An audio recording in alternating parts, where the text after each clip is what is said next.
Bonjour à toutes et à tous. Nous sommes aujourd'hui le 12 décembre 2022 et nous sommes à Petit Caux, en Normandie, dans le cadre de ce grand débat sur les nouveaux réacteurs nucléaires et le projet de Penly. Alors aujourd'hui, c'est le temps fort numéro 5 et nous allons nous poser une question importante.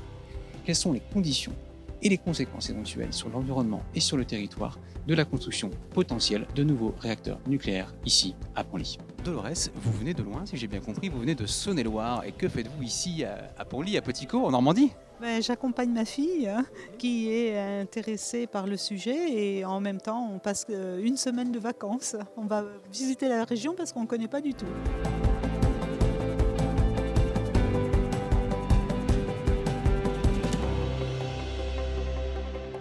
Écoutez, mesdames, messieurs, bonsoir. Nous sommes très heureux de vous accueillir à Petit Caux. Ce temps, c'est le 5e temps. Il a eu un temps préparatoire.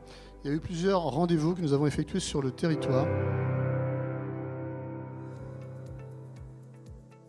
On est ravis d'être ici ce soir à Petit Caux pour ce 5e temps fort du débat.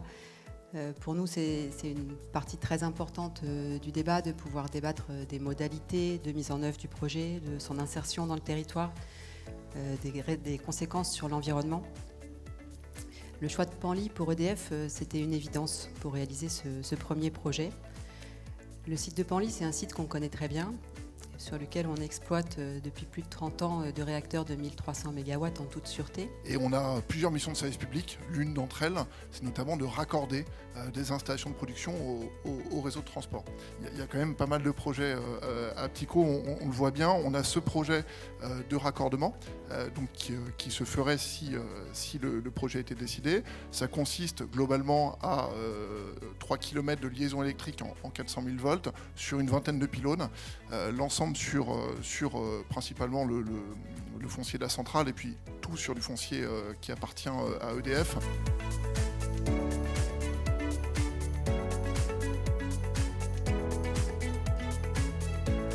Très concrètement, lors des 4 précédentes réunions de la Commission, nous avons identifié les axes prioritaires autour des principaux enjeux environnementaux et organisé des groupes de travail sur ces problématiques.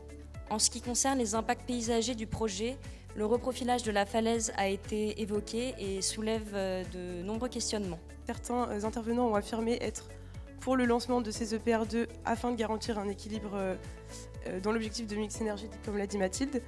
C'est le cas aussi à Holt. Cependant, une recommandation supplémentaire a été faite qui est de faire en sorte que le lancement de ces 2 EPR et des 4 suivants ne soit pas le début d'une ère nucléaire, mais en soit plutôt la fin.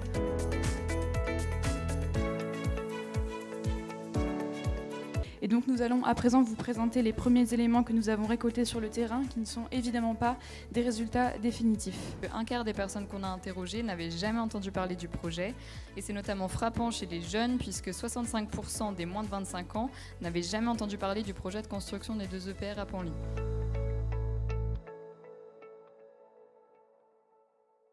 Du coup, en ce qui concerne l'aménagement du territoire, 4 sujets ont été abordés: le logement, la santé, l'école et le transport. On a eu aussi une remarque par rapport aux moyens de protection, alors on parle de la personne, avec des remarques sur le fait que c'était un peu léger. Donc, par exemple, je mentionne du coup les pastilles d'iode qui protègent les stéroïdes.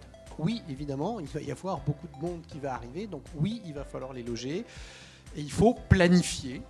Et la planification, c'est l'affaire d'un certain nombre de documents, les PLUI, les SCOT, ça a été évoqué. Il faut les PLH également, les plans locaux d'urbanisme, voilà, qui devront être travaillés pour regarder comment on peut accueillir ces populations. La consommation foncière, là, moins importante pour ce projet effectivement d'envergure, et actuellement on se situe aux alentours de 48 hectares.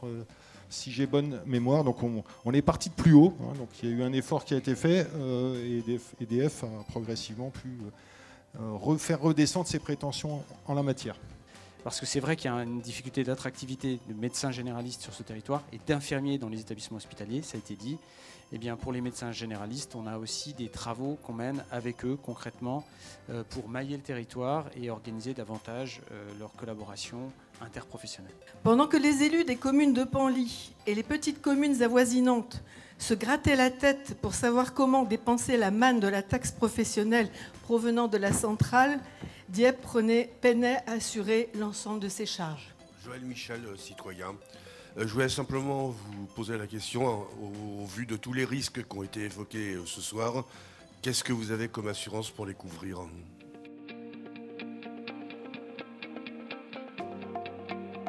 En particulier, un besoin d'information a été exprimé concernant les rejets. Certains en ligne considèrent qu'il n'y a aucun rejet dans l'environnement, que ces rejets ne sont pas dangereux. D'autres estiment qu'on aurait besoin d'informations complémentaires pour se faire un avis. Des questions ont également été posées concernant les causes de réchauffement de l'eau et également pour voir si le réchauffement de cette eau a un impact ou non sur la faune et la flore. Des questions également très nombreuses, on vient d'en parler justement sur le stockage des déchets. Est-il possible notamment de faire du stockage à sec des combustibles usés sur le site de la centrale ? Et Natiou demande quelle est la durée de validité d'une pastille d'iode. Il y a également tout un nombre de questions sur les métiers et les qualifications nécessaires pour la suite et la formation.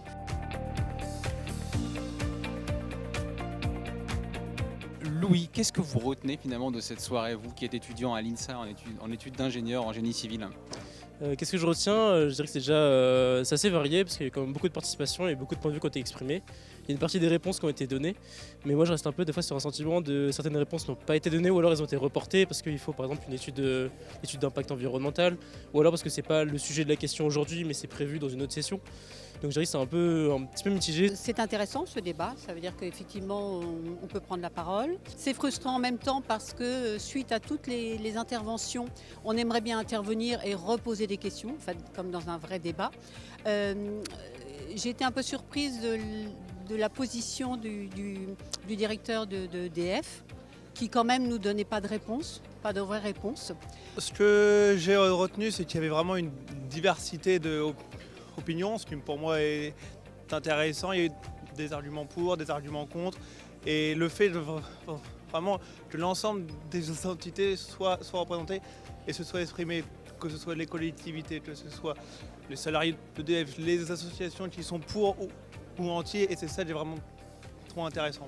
Et peut-être ce qui manque dans ces débats, que ce soit quand ils sont perçus au niveau local ou quand on leur donne une vision plus nationale, plus collective, c'est la comparaison avec les alternatives. Et moi, c'est aussi ce qui me manque beaucoup dans ces débats-là, c'est comment est-ce que finalement on compare ça aux alternatives. À chaque fois qu'on pose un avantage ou un inconvénient, mais notamment un inconvénient, comment est-ce qu'on le compare à ce que toutes les autres alternatives pourraient offrir au regard de ce même inconvénient. J'ai été frappé de ce qu'on a beaucoup parlé, en le disant ou non, de la solidarité.